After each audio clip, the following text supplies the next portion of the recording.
اعوذ باللہ من الشیطان الرجیم بسم اللہ الرحمن الرحیم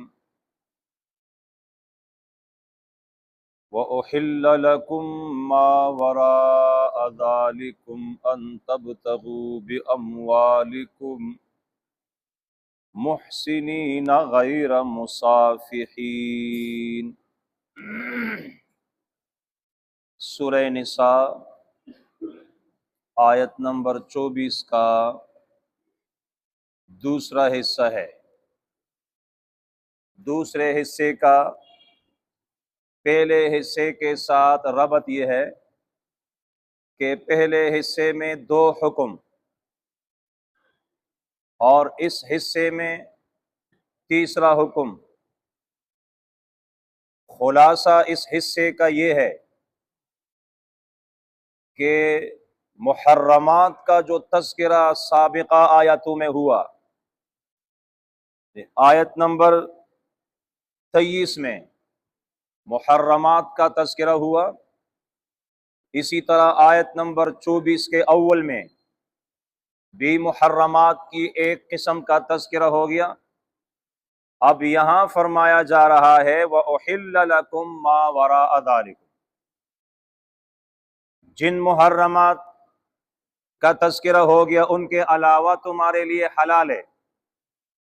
محرمات میں حرمت علیکم امہاتکم، مائیں، بیٹیاں، بہنیں، پھوپھیاں، خالائیں، اسی طرح بھتیجیاں، بانجیاں، رضاعی ماں، رضاعی بہن۔ فرمایا وَأُحِلَّ لَكُم مَّا وَرَاءَ ذَلِكُمْ، ایک بات تو یہ بیان کی جا رہی ہے کہ ان کے علاوہ تمہارے لیے حلال ہے، اور دوسری بات یہ بیان کی جا رہی ہے کہ یہ حلال ہونے کے لیے شرط ہے ان تبتغوا باموالکم ایک، اور محسنین غیر مصافحین 2۔ وَأُحِلَّ لَكُمْ، اور حلال کی گئی ہیں تمہارے لیے ما وراء ذالکم، جو ان کے علاوہ ہے۔ معنی یہ ہے کہ خالازاد، پھوپھیزاد، ماموزاد یہ حلال ہیں، لیکن یہ بھی مطلقاً نہیں ہے۔ اب دیکھو چچا ہے، چچا کا انتقال ہو گیا یا اس نے اپنی بیوی کو طلاق دے دی، اس کے ساتھ آدمی نکاح کر سکتا ہے بھتیجا۔ ماموں ہے تو وہ مر گیا یا اس نے اپنی بیوی کو طلاق دے دی، پھر جو بانجا ہے یہ اس کے ساتھ نکاح کر سکتا ہے۔ وَأُحِلَّ لَكُم مَّا وَرَاءَ ذَلِكُمْ، لیکن یہ مطلقاً نہیں ہے۔ اب ایک آدمی ایسا ہے کہ اس کا چچا مر گیا، اب چچی زندہ ہے، لیکن یہ جو چاچی ہیں یہ کسی اور رشتے کی وجہ سے محرمات میں اگر آتی ہے، مانا اس کی خالہ ہے، خالہ کا نکاح اس کے چچا کے ساتھ ہو گیا تھا، تو پھر چچا اگر مر گیا یا اس نے اپنی بیوی کو طلاق دے دی، پھر یہ بھتیجا اس کے ساتھ نکاح نہیں کر سکتا، اس لیے کہ ٹھیک ہے یہ اس کی چاچی تو تھی لیکن آگے اس کی خالہ بھی تھی۔ اسی طرح ماموں ہے، ماموں کا انتقال ہو گیا یا اس نے اپنی بیوی کو طلاق دے دی، بانجا اس کے ساتھ نکاح کر سکتا ہے، لیکن اگر وہ مامی وہ آدمی کی پھوپھی ہو تو پھر نکاح نہیں ہو سکتا۔ تو وَأُحِلَّ لَكُم مَّا وَرَاءَ ذَلِكُمْ، اسی طرح 4 شادیوں کی اجازت ہے۔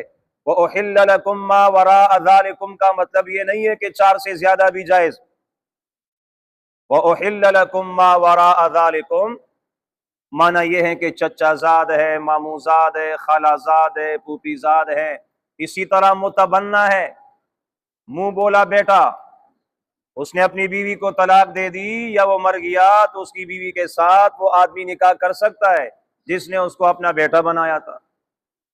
آگے فرمایا ان تبتغوا باموالکم، اس شرط کے ساتھ کہ تم ان کو طلب کرو باموالکم مہرن، یا مہرن کی قید یہاں پر لگانی پڑے گی کہ تم ان کو طلب کرو باموالکم اپنے مالوں کے ساتھ۔ عربی گرامر میں بے اموالکم میں یہ با الصاق کے لیے ہے، مانا یہ نکاح ملصق بالمہر ہوگا، مہر کا تذکرہ ہوگا۔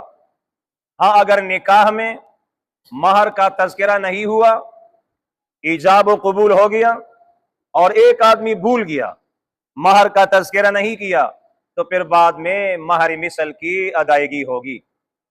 اب یہ مہر کتنا ہونا چاہیے؟ کم سے کم 10 درہم، لا مہر اقل من 10 دراہم، 10 درہم سے مہر کم نہیں، اور 1 درہم 3.5 ماشا چاندی ہے، تو یہ 35-36 ماشے بنتے ہیں، اور آج کل کے حساب سے 2025 ہے تو آج کل کے حساب سے تقریباً 18,000 روپے بنتے ہیں۔ تو کم سے کم 10 درہم، زیادہ کی کوئی مقدار نہیں ہے۔ قنطار کا لفظ آیا ہے قرآن کریم میں، ادا کر سکتے ہو تو جتنا زیادہ ہو، کوئی ممانعت نہیں۔ آگے اس کا تذکرہ اگلے سبق میں آئے گا، ان تبتغوا باموالکم محسنین غیر مصافحین۔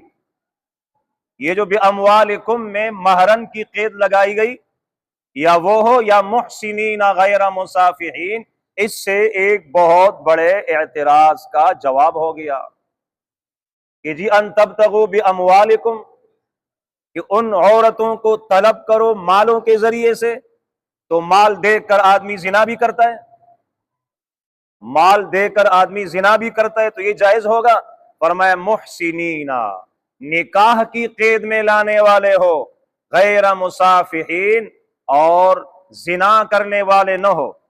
تو محسنین متزوجین اور غیر مصافحین زانین، زنا کرنے والے نہ ہو۔ یہ جو مہر کی ادائیگی ہوگی تو محسنین ان عورتوں کو نکاح میں لانے والے ہو۔ معنی یہ ہے کہ نکاح کے مقصد کو بیان کر دیا۔ نکاح کے 2 مقصد ہیں، ایک مقصد نبی پاک علیہ الصلوۃ والسلام کی امت میں اضافہ، اور ایک مقصد گناہ سے بچنا۔ تو محسنین نکاح کی قید میں لانے والے، جس کے ذریعے سے آدمی گناہ سے بچے، غیر مصافحین، زنا کرنے والے نہ ہو، فقط شہوت پورے کرنے والے نہ ہو۔ تو یہاں پر ایک رسم ہے اور ایک غلط طریقہ جس کو متعہ کہا جاتا ہے، اس پر زبردست قسم کی تردید یہاں پر ہو گئی۔ اگلے سبق میں انشاءاللہ اس کے حوالے سے بات ہوگی۔